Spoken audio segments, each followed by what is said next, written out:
تجدید ایمان، یہ ہمارے پاس ایمان جو ہے یہ لسان، اقرار باللسان والا ایمان ہے، زبانی تصدیق ہے، یقین قلبی والا ایمان، اور اس سے بھی آگے بڑھ کر بصیرت والا ایمان، بصیرت والا ایمان، یقین والا ایمان، یہ امت میں پیدا کیا جائے۔ پوری امت میں نہیں ہوگا، کچھ لوگوں میں تو پیدا کیا جائے۔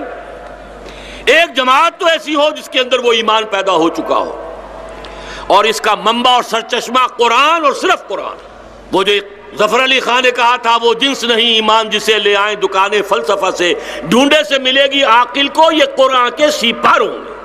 عاقل کو، انٹلیکچوئلز کو، جن کا ایمان بابصیرت ہوگا، اس کے اندر کانشسنس ہوگی، شعور والا ایمان، شعوری ایمان، یقین والا ایمان، وہ قرآن مجید سے ملے گا اور کہیں سے نہیں مل سکتا۔ اور یہ ایمان آئے گا تو اس کی گواہی کیسے ملے گی کہ آگے ایمان؟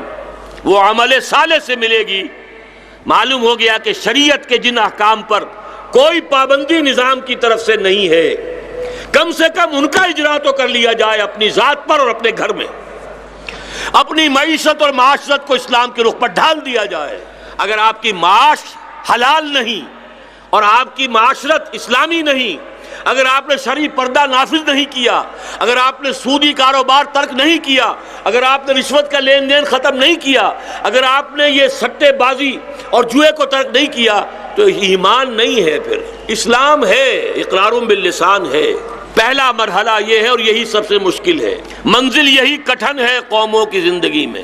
جانتا ہوں ثواب طاعت و زہد پر طبیعت ادھر نہیں آتی۔ ہم میں ایسے بہت سے لوگ ہیں جو جوش میں آ کر سینے کھول کر گولیاں کھا لیں گے۔ جوش میں آ کر جان پر کھیل جانا آسان ہے، ہوش کے ساتھ، پابندی کے ساتھ اپنی اصلاح کرنا بہت مشکل۔